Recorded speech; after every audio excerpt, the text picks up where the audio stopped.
أعوذ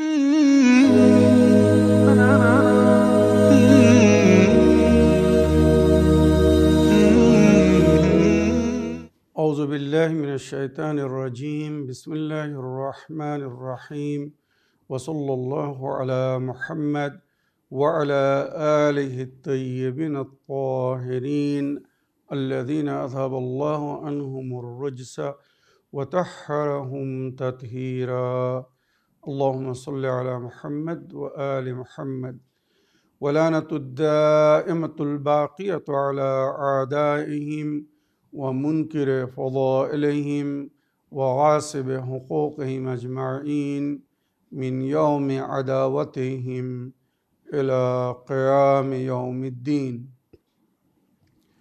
أما بعد عباد الله أوصيكم ونفسي بتقوى الله فإن التقوى خير الزاد وبها المعاد وتنفع يوم لا ينفع فيه مال ولا بنون إلا من أتى الله بقلب سليم وصلى الله على محمد وعلى آله الطيبين الطاهرين اللهم صل على محمد وآل محمد আমার প্রিয় দর্শক ও শ্রোতাবৃন্দ আসসালামু আলাইকুম ওয়া রাহমাতুল্লাহি ওয়া বারাকাতুহু। আপনাদের সকলকে আন্তরিক সালাম ও শুভেচ্ছা জানিয়ে আজকের অনুষ্ঠান ইসলাম ইন বাংলায় আপনাদেরকে স্বাগতম জানাই। আশা করি আপনারা যে যেখানে আছেন ভালো আছেন, কুশল ও মঙ্গলে আছেন, সুখে থাকুন, শান্তিতে থাকুন, সমস্ত প্রকারের দুঃখ কষ্ট থেকে মুক্তিতে থাকুন। আল্লাহ রব্বুল আলামিনের কাছে এই কামনা করি। যারা অসুস্থ আল্লাহ তাদেরকে সুস্থতা দান করুন, যারা ঋণে ভুগছে আল্লাহ তাদেরকে ঋণ মুক্তি করুন। ওইরূপ যাদের জীবনে কোনো প্রকারের অভাব বা অশান্তি আছে আল্লাহ রব্বুল আলামিন তাদের সকলের জীবনে সুখ শান্তি দান করুন ও সকলের মনোকামনা আশাকে পূরণ করুন। আমাদের সকলকে সৎ পথে চলার, অসৎ পথ থেকে দূরে থাকার এবং এক অপরকে সৎ উপদেশ দেওয়ার তৌফিক দান করুন।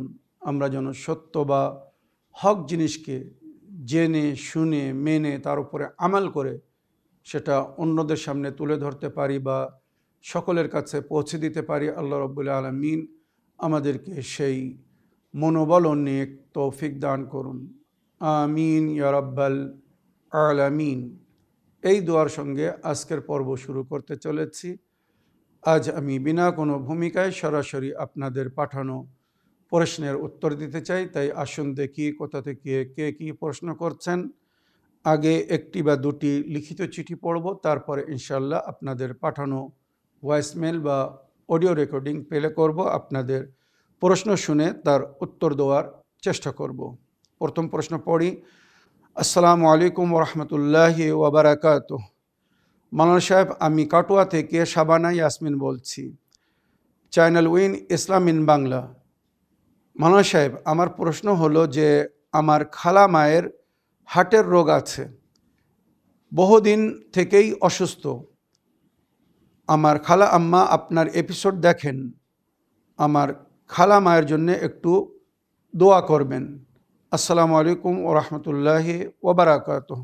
ওয়ালাইকুম আসসালাম ওয়া রাহমাতুল্লাহি ওয়া বারাকাতুহু। আমার প্রিয় বোন শাবানা ইয়াসমিন কাটোয়া থেকে চিঠি লেখার জন্য আপনাকে অনেক অনেক ধন্যবাদ জানাই। আল্লাহ রাব্বুল আলামিন আপনার খালামাকে পরিপূর্ণ সুস্থতা দান করুন। উনি অতি শীঘ্র বিমারে কারবালা ইমামে জাইনুল আবদিন আলাইহিস সালামের ওসিলায় যেন অরোগ্য হয়ে যান, সুস্থ হয়ে যান। উপায়স্বরূপ শুধু বলবো, যদি হার্ট ব্লকেজ থাকে, তার কারণে অসুবিধা হয়, তো আমি বহুবার একটি উপায় বলেছি। 1 কাপ আদার রস, 1 কাপ রসুনের রস, 1 কাপ নেবুর রস আর 1 কাপ আপেল ভিনিগার, এই 4টে জিনিস সমান পরিমাণে নিয়ে এটাকে সেদ্ধ করতে হবে, বয়েল করতে হবে। যখন অর্ধেক হয়ে যাবে ওটাকে নামিয়ে ঠান্ডা করে ওর সঙ্গে 1 কাপ কি প্রয়োজন হিসেবে মধু মিক্স করতে হবে। ওটা ভালো করে মিক্স করে ওটা ফ্রিজে রেখে দিতে হবে। পান করার আধ ঘন্টা কি 1 ঘন্টা আগে ফ্রিজ থেকে বাইরে রেখে দিতে হবে। যতটা পান করবেন, মনে করুন 1 চামচ কি 2 চামচ, ততটা বাইরে রেখে দিন। যখন ওটা নর্মাল হয়ে যাবে, মানে ঠান্ডা কমে যাবে, তখন ওটাকে পান করতে হবে সকালবেলা খালি পেট। কিছুদিন পান করলে রক্ত থেকে সমস্ত প্রকারের কোলেস্ট্রল বা ব্যাড ফ্যাট যাকে বলা হয় ওটা পরিষ্কার হয়ে যাবে, রক্ত চলাচল সুন্দর হবে, হার্ট প্রবলেম শেষ হয়ে যাবে। আর যদি অন্য কোনো রকমের বা অন্য কোনো ধরনের হার্ট প্রবলেম হয়, তো বুকের উপরে হাত রেখে, যদি এমন মনে হয় যে হার্ট অ্যাটাক হতে পারে,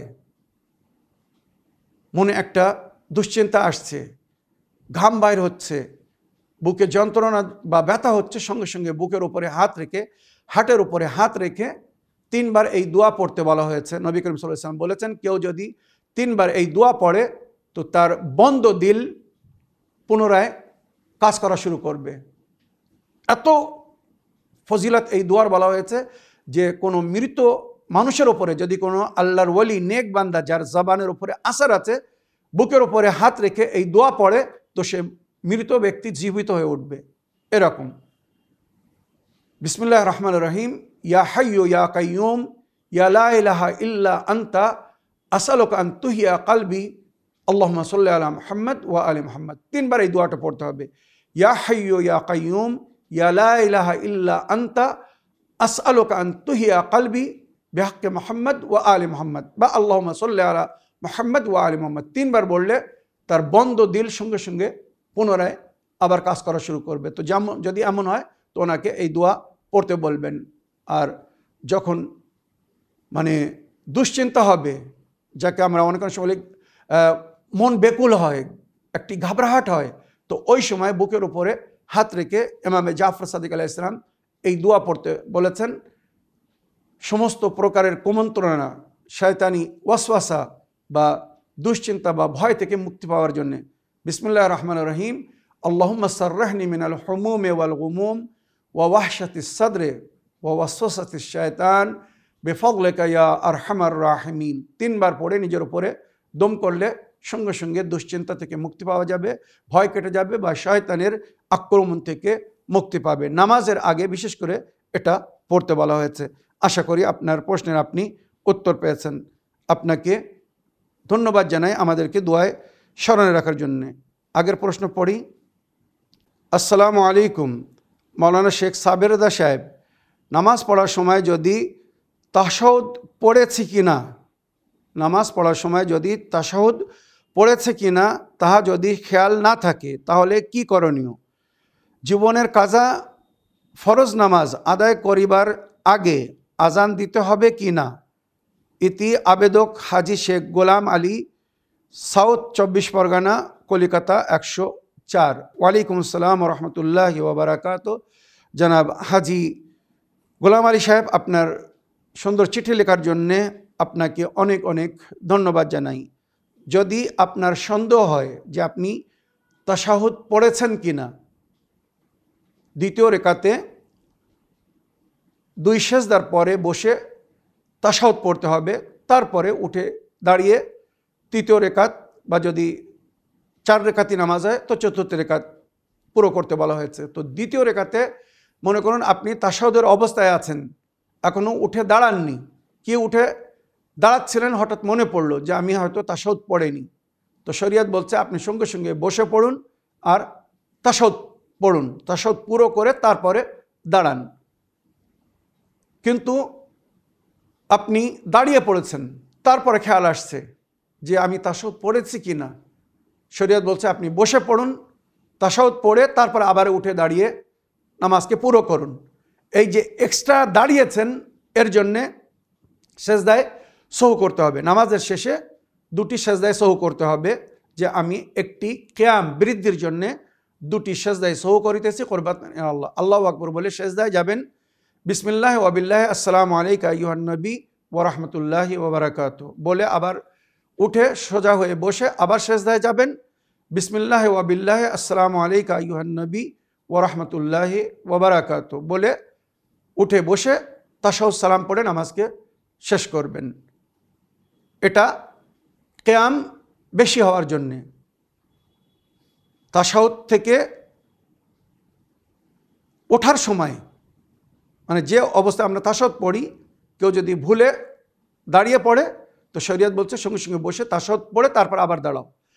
এবারে দেখা যাচ্ছে নামাজের মাঝখানে মনে পড়ল না যে আমি তাশাহুদ পড়েছে কিনা, নামাজ শেষ হয়ে যাচ্ছে, নামাজ শেষ হয়ে গেল, এবারে মনে পড়ছে যে আমি তাশাহুদ পড়িনি। 100% বিশ্বাস হয়ে গেছে যে আমি তাশাহুদ পড়িনি, তো একটা তাশাহুদ রয়ে গেল। তো শরীয়ত বলছে নামাজের শেষে আগে আপনি যে তাশাহুদটা ভুলে গিয়েছেন ওই তাশাহুদটা আদায় করুন। আশহাদু আন লা ইলাহা ইল্লাল্লাহ ওয়াহদাহু লা শারীকা লাহ ওয়া আশহাদু আন্না মুহাম্মাদান আবদুহু ওয়া রাসূলুহু আল্লাহুম্মা সাল্লি আলা মুহাম্মাদ ওয়া আলি মুহাম্মাদ। এই তাশাহুদ পড়ুন। এই তাশাহুদ পড়ার পরে এই যে তাশাহুদ ভুলে গিয়েছিলেন যাতে পুনরায় আবার নামাজ না পড়তে হয়, সুতরাং শরীয়তে এর সংশোধনের রাস্তা দেখানো হয়েছে।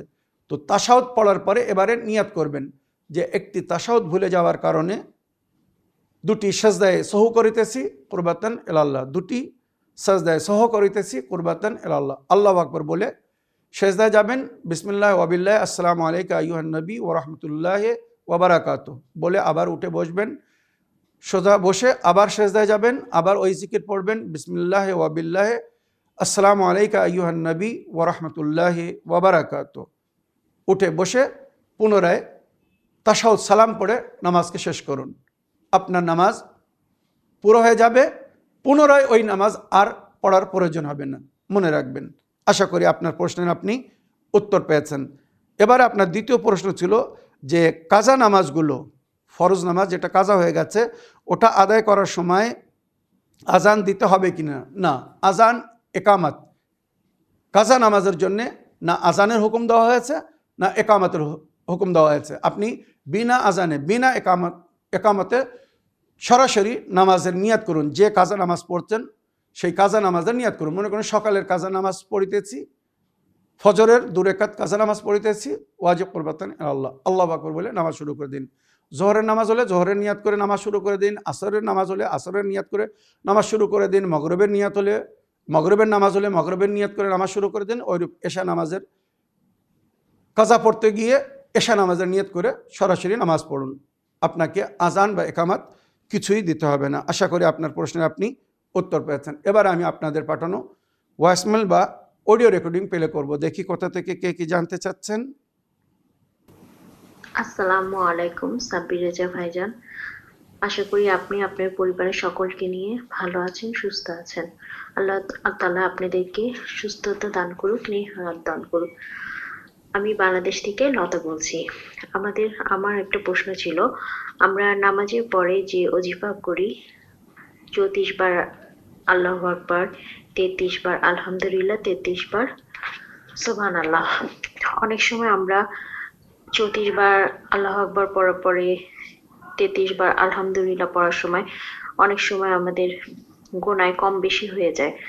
তো যখন এরকমটা হবে তখন আমরা কি আবার প্রথম থেকে ওজিফা শুরু করব, না যেখান থেকে ভুল হয়েছিল সেখান থেকেই পুনরায় পড়ব?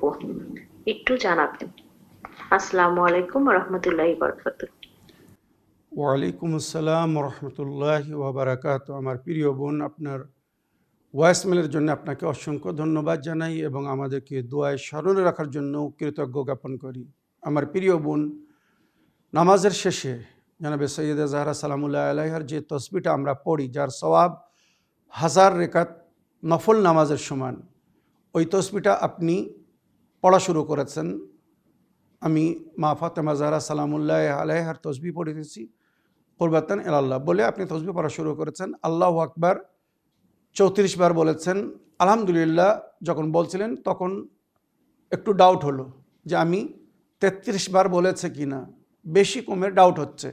তো যদি কমের ডাউট হয় তো ওটা পুরো করুন। মনে করুন 30 বার কি 31 বার পড়েছেন আর সন্দেহ হচ্ছে যে আমি 33 বার পড়েছি কিনা, তো 2 বার পড়ে দিন, বা 30-এর সন্দেহ হলে 3 বার পড়ে দিন, 33 হয়ে যাবে।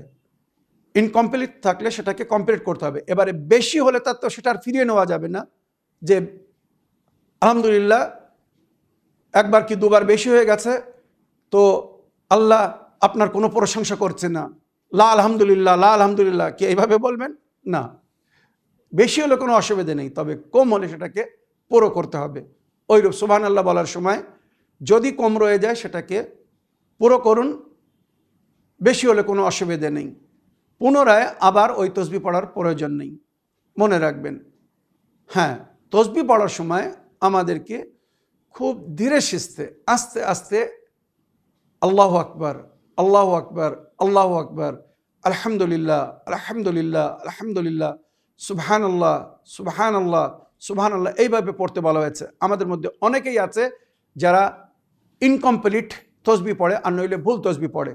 আল্লাহু আকবার, আল্লাহু আকবার, আল্লাহু আকবার, আল্লাহু আকবার, আলহামদুলিল্লাহ, আলহামদুলিল্লাহ, আলহামদুলিল্লাহ, সুবহানাল্লাহ, সুবহানাল্লাহ, সুবহানাল্লাহ, সুবহানাল্লাহ, মানে মুখের সঙ্গে আর গণনের সঙ্গে মিল হয় না। অনেক সময় বেশি হয়ে যায়, আবার অনেক সময় অনেক কম রয়ে যায়। আঙুল তাড়াতাড়ি গুনছে আর তত স্পিডে মুখের থেকে আল্লাহু আকবার বা আলহামদুলিল্লাহ বা সুবহানাল্লাহ বাইর হচ্ছে না, ইনকমপ্লিট রয়ে যাচ্ছে। এই তসবির কিন্তু কোনো আজর সওয়াব নেই। তসবিহ ধীরে সুস্থে পরিপূর্ণরূপে আর সুন্দরভাবে পড়তে বলা হয়েছে। মনোকামনা ও হাজাত পুরো হওয়ার জন্য বলা হয়েছে। মা ফাতেমা জাহরা সালামুল্লাহ আলাইহার তসবিহকে নিয়ত করে পরিপূর্ণরূপে পড়ো, যেভাবে পড়তে বলা হয়েছে। 34 বার আল্লাহু আকবার, 33 বার আলহামদুলিল্লাহ, 33 বার সুবহানাল্লাহ। যদি খোদা না করুক ইনকমপ্লিট রয়ে যায়, ওটাকে কমপ্লিট করুন, পুনরায় তসবিহ পড়ার প্রয়োজন হবে না। আশা করি আপনার প্রশ্নের আপনি উত্তর পেয়েছেন। আগের প্রশ্ন নিই। আসসালামু আলাইকুম মৌলানা সাহেব, আমি মুর্শিদাবাদ বেলডাঙ্গা থেকে বলছি রেজিনা। আশা করি আপনি ভালো আছেন মৌলানা সাহেব। আমার একটা প্রশ্ন আমি ইসলামিন বাংলাতে শুনতে চাই। আমার ছেলের বয়স 18 বছর, ইউনুস নাম। তো ছেলেটার কান দিয়ে পানি ঝরে বা পুজ বার হয়, তো ডাক্তার দেখালে ভালো হয় না। আপনি বলেছিলেন কোনো এপিসোডে, আমার ঠিক মনে পড়ছে না মৌলানা সাহেব, তা আপনি আর একবার দয়া করে বলবেন। আর আমি তাহাজ্জুদ নামাজ পড়ার সময় তো আপনাকে খুব স্মরণে রাখি মৌলানা সাহেব। এই শীতে রাতে উঠেও আমি একভাবে কোনোদিন কামাই করিনি, একভাবে পড়ি মৌলানা সাহেব। তা আপনি আমার লেগে আমার ছেলের লেগে দোয়া করবেন। ওয়ালাইকুম আসসালাম রহমতুল্লাহি ওয়া বারাকাতুহ। আমার প্রিয় বোন, আপনার ভয়েসমেলের জন্যে এবং আমাদেরকে তাহাজ্জুদ নামাজে বা দোয়ায় স্মরণে রাখার জন্যে অনেক অনেক ধন্যবাদ জানাই বা কৃতজ্ঞ জ্ঞাপন করি। আল্লাহ রাব্বুল আলামিন আপনার ছেলেকে পরিপূর্ণ সুস্থতা দান করুন। ছেলের জন্যে আমি উপায়টা বলে দিচ্ছি, ভালো করে মন দিয়ে শুনুন। সূরা আলহামদ 7টি আয়াত, সূরা আলহামদ একবার, আর সূরা লোকমানের প্রথম 7টি আয়াত। সূরা লোকমান পুরো না, প্রথম 7টি আয়াত জায়তুনের তেল আর নইলে কলঞ্জির তেল। জায়তুনের তেল নইলে কলঞ্জি, ব্ল্যাক সিডস যাকে বলা হয় বা কালো জিরাও বলা হয় বাংলায়, এর তেল পাওয়া যায়। ওই তেলে সূরা আলহামদ এবং সূরা লোকমানের প্রথম 7টি আয়াত পড়ে দম করে রাত্রে শোয়ার সময় দুই কানে, যদি দুই কানে অসুবিধে হয়ে থাকে তো দুই কানে, আর নইলে যে কানে অসুবিধে, যে কান পাকে বা পেকে পুজ বাহির হয়, ওই কানে ওই তেল দিতে হবে। আর ওই তেলের সঙ্গে যদি সামান্য ফটকিরির পাউডার, ফটকিরি গুঁড়ো করে মিক্স করে দেন তো খুব শীঘ্র ইনফেকশন ঠিক হয়ে যাবে আর আপনার ছেলে পরিপূর্ণরূপে সুস্থ হয়ে যাবে। শ্রবণ শক্তির মধ্যে যদি কোনো অসুবিধা হয়ে থাকে সেটাও ক্লিয়ার হয়ে যাবে। আর এই তেল লাগানোর আগে যেটা বলা হয়েছে অ্যালোভেরার জেল, অ্যালোভেরার পাতার রস, অ্যালোভেরার পাতা টিপে ওর আঠাটা বাইর করে নিতে হবে। জেল বলে অ্যালোভেরা জেল, ওটা বাইর করে নিয়ে ওর সঙ্গে সামান্য নুন বা অ্যান্টিবায়োটিক হচ্ছে ফিটকিরি, তো সবচেয়ে উত্তম হচ্ছে ফিটকিরি। অ্যালোভেরার জেলের সঙ্গে সামান্য ফিটকিরি পাউডার মিক্স করে ওটাকে কান পরিষ্কার করার জন্যে, আপনারা জানেন কটন বাডস পাওয়া যায়, মানে কানের তুলো পাওয়া যায়, কান পরিষ্কার, ওই তুলো ভিজিয়ে নিতে হবে। অ্যালোভেরার রস আর ফটকিরি মিক্স করে ওটা তুলোকে ভিজিয়ে নিতে হবে ভালো করে লাগিয়ে, ওইটা দিয়ে আগে কান ভালো করে পরিষ্কার করতে হবে, চারিদিকে ভালো করে ওইটা লাগাতে হবে। ওইটা কি ইনফেকশনকে সঙ্গে সঙ্গে কেটে দেবে। আর পরিষ্কার করার পরে এবারে 2 ফোঁটা হোক কি 3 ফোঁটা হোক, 2-4 ফোঁটা ওই কানে ওই তেল দিতে হবে, যে তেল সূরা আলহাম পড়ে সূরা লোকমানের প্রথম 7টি আয়াত পড়ে দম করে রেখেছেন। 1 সপ্তাহ কি 2 সপ্তাহ যদি এইভাবে কন্টিনিউয়াসলি প্রতি রাত্রে এটা করতে পারেন, দিনের বেলাও ব্যবহার করতে পারেন, দিতে পারেন, আমার মনে হয় আপনার ছেলে 1 থেকে 2 সপ্তাহের মধ্যে ঠিক হয়ে যাবে, আর কান পাকা বা কানের যত সমস্যা আছে তার সমাধান হয়ে যাবে। আমার প্রিয় বোন, আশা করি আপনার প্রশ্নের আপনি উত্তর পেয়েছেন। আল্লাহ আপনার উপাসনা বা ইবাদতকে কবুল করুন, আর যেভাবে আপনি আমাদেরকে দোয়ায় স্মরণ রেখেছেন আশা করি আগেও স্মরণে রাখবেন। আগের অডিও নিই। আসসালামু আলাইকুম ওয়ানা সাহেব, আমি পুনরায় আবার প্রশ্ন করছি। সেই দিন থেকে আমার মাথা ব্যথা, পেট ব্যথা। আগামীকাল আরবি 14 তারিখে জোহরের নামাজ পড়ে আমি কোরআন তেলাওয়াত করে দোয়ায় মুজিব পড়ছিলাম। তারপর আসরের নামাজ পড়ে ওঠার পর সারা শরীর কাঁপতে লাগলো, যেমনভাবে গলা কাটা মুরগি মাটিতে লাফায় ওরকমভাবে। আমার বুকের মধ্যে কাটার মতো মনে হচ্ছে কি বেঁধে আছে, নিঃশ্বাস নিতে পারছিলাম না। মাথা খুব যন্ত্রণা করতে লাগলো, বুকে হাত রেখে শুধু কালেমা পড়ছি, আল্লাহ আল্লাহ করে চিৎকার করছি।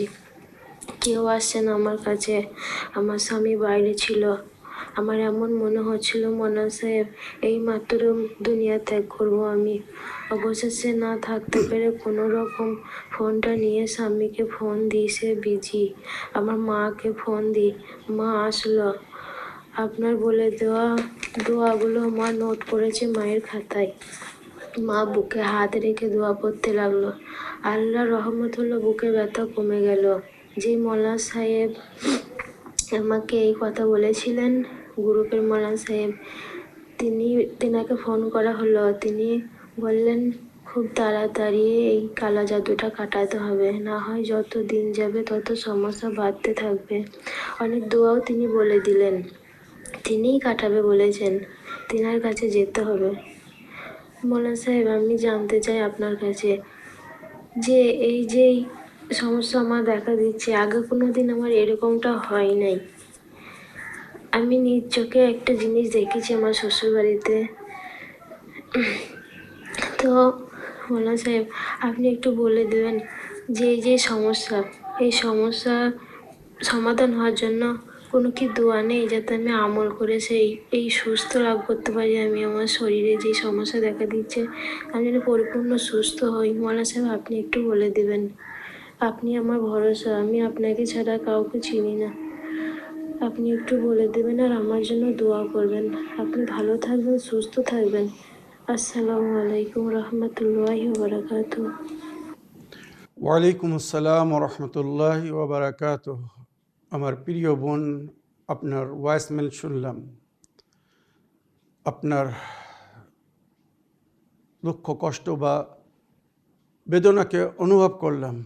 আল্লাহ রাব্বুল আলামিন পঞ্চতনে পাকের ওসিলায় আপনাকে দ্রুত আরোগ্য করুন, পরিপূর্ণ সুস্থতা দান করুন। আমিন ইয়া রাব্বাল আলামিন। আমার প্রিয় বোন, আপনি যে মাওলানার জিকির করছেন, যার বিষয়ে বললেন, গ্রুপে যার সঙ্গে আপনার কথা হয়েছে, যদি ওনার কাছে যেতে পান, যদি ওনার কাছে যেতে চান চিকিৎসার জন্য যেতে পারেন, কোনো অসুবিধা নেই। তবে নিজের চিকিৎসা যদি নিজে করতে পারেন তো আমার মনে হয় সেটাই উত্তম হবে, সেটাই বেস্ট ও বেটার হবে নিঃসন্দেহে। কেননা আপনারা জানেন ওই ধরনের মৌলভী মাওলানাদের কাছে যখন যাবেন রুহানি চিকিৎসার জন্যে, তো তারা ফ্রি অফ কস্ট ট্রিটমেন্ট করবে না। আমি যেমন আপনাদেরকে বিনামূল্যে ফ্রি অফ কস্ট সমস্ত জিনিস শেখাচ্ছি, সমস্ত জিনিস বলছি, এর জন্য আপনাদেরকে কোনো পয়সা দিতে হয় না। সুতরাং আমি উপায় বলে দিচ্ছি, এটা আপনি নিজে করুন, কোথাও কারোর কাছে যাওয়ার প্রয়োজন হবে না ইনশাআল্লাহ।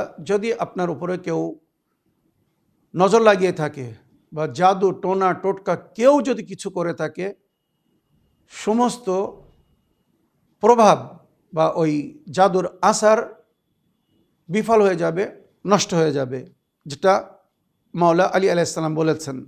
মনে রাখবেন, আমি সবসময় অথেন্টিক রওয়ায়েত বা যেটা আহলে বাইত আমাদেরকে শিখিয়েছেন, তালিম দিয়েছেন, আমি সেইগুলোই আপনাদেরকে বলি, যেগুলো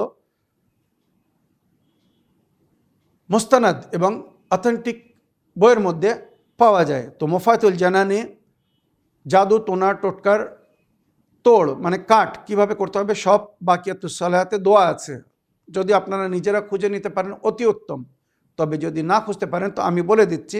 মাওলা আলী আলাইহিস সালাম বলেছেন, কারোর উপরে কেউ যদি জাদু টোনা টোটকা কিছু করে থাকে, সে যদি এই আয়াত আর এই যে দোয়া যেটা মাওলা আলী আলাইহিস সালাম বলেছেন বা তালিম দিয়েছেন, নিজের কাছে কেউ যদি এটা লিখে রাখে তো তার ওপরে কোনো কিছু কাজ করবে না। জাদু টোনা টোটকা কেউ যদি কিছু করে থাকে সেটা সঙ্গে সঙ্গে কেটে যাবে। বিসমিল্লাহে ওয়া বিল্লাহে, বিসমিল্লাহে ওয়া মাশা আল্লাহ, বিসমিল্লাহে ওয়ালা হাওলা ওয়ালা কুওয়াতা ইল্লা বিল্লাহ। কালা মুসা, নবী মুসা নবীর যুগে খুব জাদু টোনা টোটকা হতো। কালা মুসা মা জাতুম বিহি সাহরা ইন্নাল্লাহা সা ইউবতিলুহু ইন্নাল্লাহা লা ইউসলিহু আমালাল মুফসিদিন ফাওয়াকাল হক্ক ওয়া বাতালা মা কানু ইয়ামালুন ফাগলিবু হুনালিকা ওয়ানকালাবু সাগিরিন। এই দোয়া এবং আয়াত যেটা আমি পড়লাম, এটা যদি পেন্সিল দিয়ে লিখে বা জাফরানের পানি দিয়ে যদি লিখে নিজের কাছে রাখা হয়, তো তার উপরে যদি কেউ কিছু করে থাকে জাদু টোনা টোটকা সব বিফল হয়ে যাবে, সব কেটে যাবে।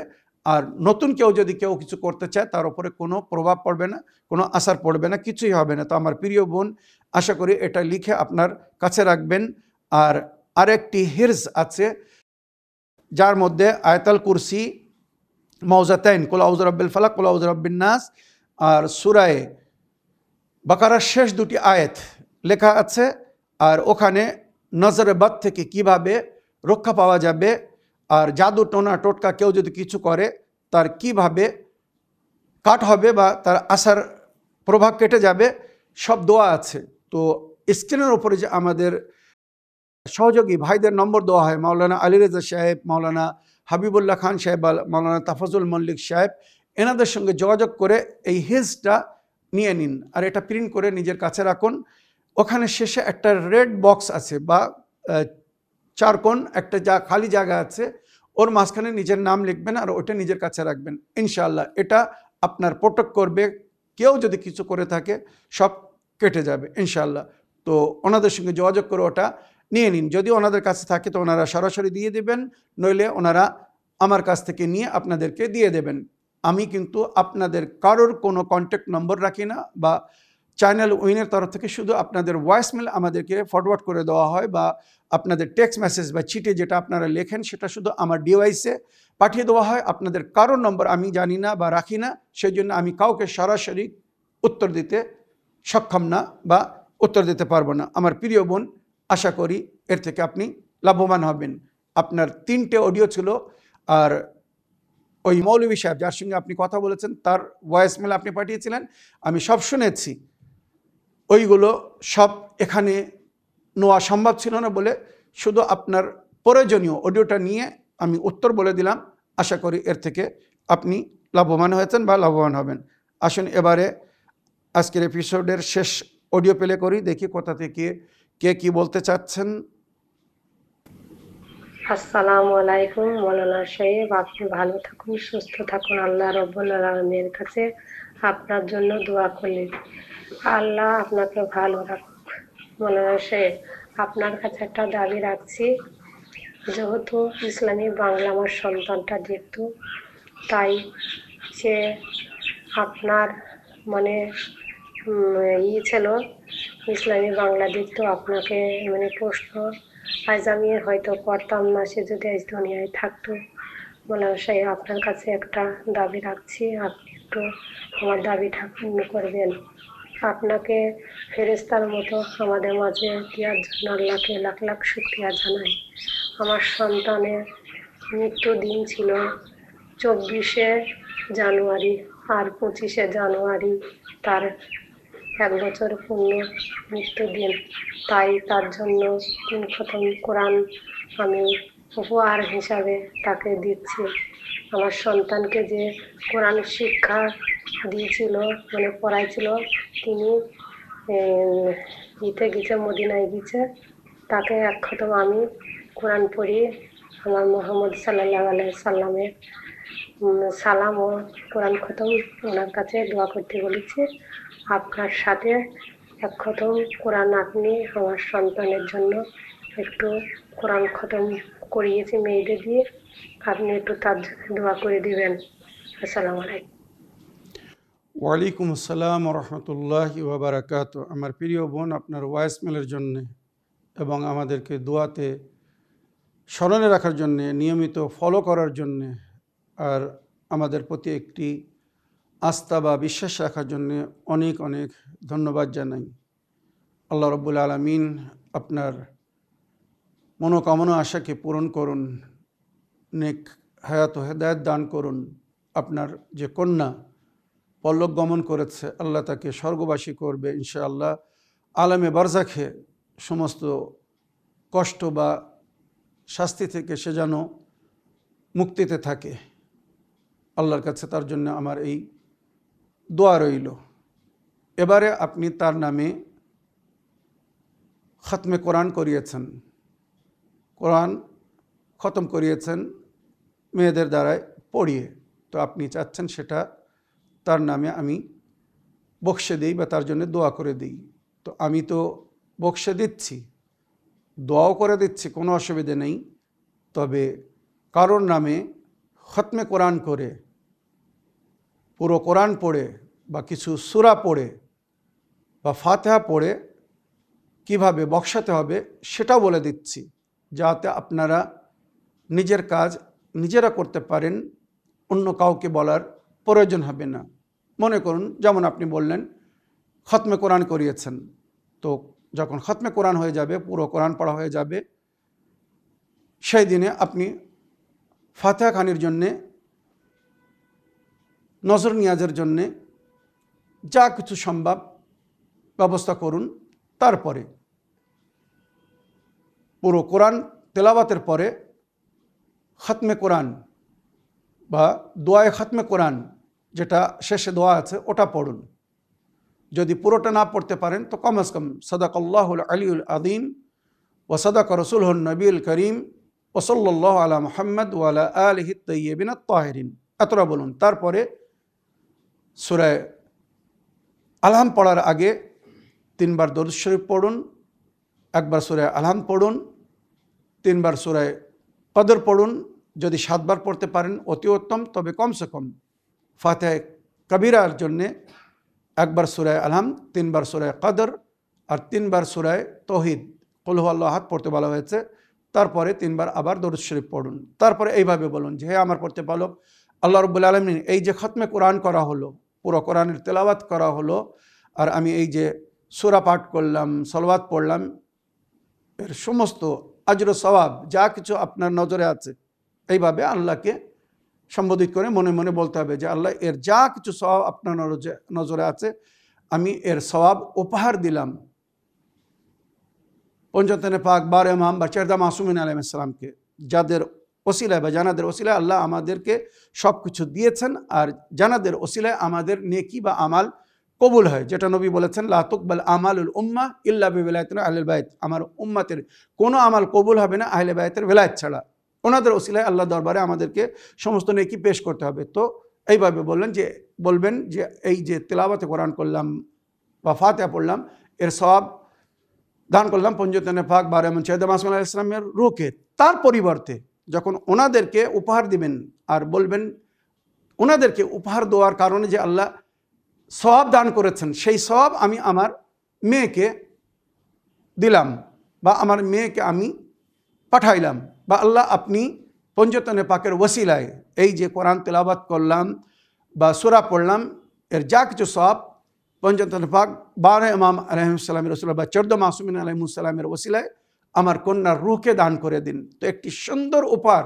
আর যেটা রওয়ায়াতে বলা হয়েছে 10 গুণ, আবার অনেক রওয়ায়াতে বলা হয়েছে 70 গুণ সওয়াব বৃদ্ধি করে, মনে করুন 70 বার কোরআন খতম করার যে সওয়াব, সেই সওয়াব আপনার কন্যাকে দান করা হবে। যখন আহলে বাইতকে ওসিলা করে বা আহলে বাইতকে হাদিয়া করে, তার পরিবর্তে যে সওয়াব হবে সেটা যদি আপনার কন্যাকে আপনি পাঠাতে চান, ইসালে সওয়াব করতে চান, দান করতে চান, তো আল্লাহর কাছে এইভাবে যদি বলেন যে আল্লাহ, এই যে কোরআনের তেলাওয়াত করা হলো, পুরো খতমে কোরআন করা হলো, বা সূরা পড়লাম, দরুদ পড়লাম, সলাওয়াত পড়লাম, এর সওয়াব পঞ্চম পাক বার ইমাম চেরদা মাসুম আলাইহিস সালামের রূহকে দান করলাম, তার পরিবর্তে যা সওয়াব হবে আমার কন্যা যেন পায় বা আমার কন্যার রূহকে যেন দান করা হয়। আল্লাহুম্মা সাল্লি আলা মুহাম্মদ ওয়া আলি মুহাম্মদ, এইভাবে বলে দিবেন। সুন্দর উপহার নিয়ে সঙ্গে সঙ্গে আল্লাহর তরফ থেকে ফেরেশতারা আপনার কন্যার কাছে পৌঁছে দেবে, যেটা পেয়ে আপনার কন্যা অতি খুশি হবে। মনে রাখবেন, যখন আমরা নিজের মরহুমিনদের জন্য কোনো উপহার পাঠাই, ফাতিহা পড়ি, তাদের নামে কিছু দান খয়রাত করি, তো সঙ্গে সঙ্গে আল্লাহ তরফ থেকে ফেরেশতারা একটা সুন্দর উপহার নিয়ে পরকালে যার প্রয়োজন আছে আলামে বারজাখে, সেই কবরের দুনিয়ার প্রয়োজনকে পুরো করার জন্য যেটার প্রয়োজন থাকে সেটা আল্লাহ তাকে দান করেন। আর মরহুমিনরা অতিরিক্ত খুশি হন, আনন্দিত হন। যেমন জীবিতদেরকে যখন আমরা কাউকে উপহার দিই, তোহফা দিই, হাদিয়া দিই, কোনো গিফট দিই, কেমন খুশি হয়, ওইরূপ মরহুমদের নামে যখন ফাতিহা করা হয়, দরুদ পড়ে সওয়াব করা হয়, বা কোনো জিকির পড়ে, বিশেষ কিছু পড়ে যেগুলো করতে বলা হয়েছে, তাদের নামে সাদকা দেওয়া হয়, দান খয়রাত করা হয়, পরিধান দেওয়া হয়, কাউকে পানাহার করানো হয়, বা তাদের জন্য যখন দোয়ায় মাগফিরাত করা হয়, তো এই সব কিছু সুন্দর উপহার রূপে মরহুমিনদেরকে দেওয়া হয়। আর মরহুমিনরা ওইগুলো দেখে অতিরিক্ত আনন্দিত হন, খুশি হন। আর আমরা যার জন্য যা কিছু নেকি করছি, পরকালে সে কিন্তু সবাই, মানে ফেরেশতার, আল্লাহ তরফ থেকে ফেরেশতারা বলে যে আপনার মা আপনার জন্য এই তোহফা পাঠিয়েছে, আপনার বাবা আপনার জন্য এই তোহফা পাঠিয়েছে, আপনার ভাই আপনার জন্য এই উপহার পাঠিয়েছে, আপনার বোন আপনাকে স্মরণ করেছে, এই আপনার জন্য উপহার পাঠিয়েছে, আপনার অমুক বন্ধু যার সঙ্গে আপনি উঠতেন বসতেন, চা খেতেন, একসঙ্গে ওঠা বসা করতেন, এই বন্ধুরা আপনার জন্য এই উপরে। এইভাবে যখন মরহুম বা মরহুমার কাছে তার আপনদের তরফ থেকে, বন্ধু বান্ধবদের তরফ থেকে, বান্ধবীদের তরফ থেকে উপহার পাঠানো হয়, অতিরিক্ত আনন্দ হয়, খুশি হয় যে আলহামদুলিল্লাহ, শুকরুলিল্লাহ, আমার বন্ধুরা, আমার বান্ধবীরা, আমার আপনরা আমাকে ভুলে যায়নি, আমাকে স্মরণে রেখেছে। আর এটাই নবী নিজের হাদিসে বলেছিলেন, ইয়া মাআশিরাল মুসলিমিন তুরাহহিমু আলা আমওয়াতিকুম ওয়াজকুরুহুম বিল খায়র, আয় মুসলমান সমাজ, তোমরা নিজেদের মৃতদের ওপরে রহম করো আর নেকির সঙ্গে তাদেরকে স্মরণ করো। আহাদুল আমওয়াতিকুম, নিজের মৃতদেরকে উপহার দাও। ফাকিলা ইয়া রাসূলুল্লাহ মা হিয়া হাদিয়াতুল আমওয়াত আও কাফা নুহদিল আমওয়াতিনা, মৃতদের জন্য উপহার আমরা কি করে পাঠাবো, বা তাদের উপহার কি? তখন নবী করিম সাল্লাল্লাহু আলাইহি ওয়াসাল্লাম বলেছিলেন, বিসসাদাকা, তাদের নামে সাদকা দাও, ওয়াল খায়রাত, তাদের নামে নেকি করো, বিল ইতাম, তাদের নামে পানাহার করাও, বিল ইকসা, তাদের নামে কাপড় পরিধান দাও, বিদুয়া, যেটা বিশেষ করে বড় ছেলের জন্য বলা হয়েছে, দোয়া করো, দোয়া মাগফিরাত করো। এই সব কিছু সুন্দর রূপে তাকে দোয়া হবে আর সে খুশি হবে। তো আমার প্রিয় বোন, আপনার কন্যার জন্যে যে খতমে কোরআন করা হয়েছে, এই পুরো কোরআনের সওয়াব পঞ্চতনে পাক 12 ইমাম চেরদা মাসুম আলাইহিস সালামের আরওয়াহে মুকাদ্দাসাকে হাদিয়া করলাম, তার পরিবর্তে যা সওয়াব হবে আপনার কন্যার রূহকে যেন দান করা হয়, বা আল্লাহ আপনার কন্যার রূহকে দান করুন। আর আলমে বারজাখের সমস্ত দুঃখ কষ্ট থেকে তাকে মুক্তি দান করুন। আর রোজ হাসরের হিসাব কিতাবের পরে সে যেন স্বর্গবাসী হতে পারে, আল্লাহ তাআলাকে যেন জান্নাত নসিব করে, আল্লাহর কাছে এই দোয়া রইল, বা এই দোয়া করলাম। আমার প্রিয় বোন, আশা করি আপনার মনোকামনা আশা পুরো হয়েছে, যেটা আপনি চাচ্ছিলেন আমি করে দিয়েছি। তবে যে পদ্ধতিটা বললাম এটা মনে রাখবেন, আর এইভাবে আপনারা নিজের মরহুমিনদের জন্যে নেকি করবেন, দান খয়রাত করবেন, সাদকা করবেন, তাদের নামে পানাহার করাবেন, তাদের নামে পরিধান দিবেন।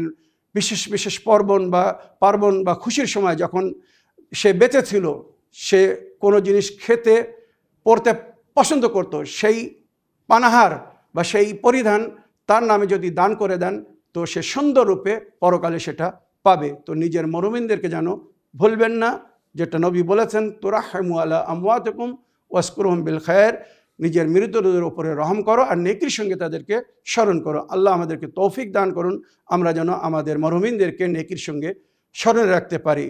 মনে রাখবেন, যেটা আপনি অন্যদের জন্য করবেন অন্যরাও আপনার জন্য করবে। যদি কেউ না করে তো আল্লাহর ফেরেশতারা আপনার এই নেকিকে দেখে তারা আল্লাহর কাছে আপনার জন্য মাগফিরাত তলব করবে, আপনার জন্য শুকামনা করবে। এই বলে আজকের বক্তব্য এখানে শেষ করলাম। ওয়া আখিরু দাওয়ানা আলহামদুলিল্লাহি রাব্বিল আলামিন। ওয়াসসালামু আলাইকুম ওয়া রাহমাতুল্লাহি ওয়া বারাকাতুহু।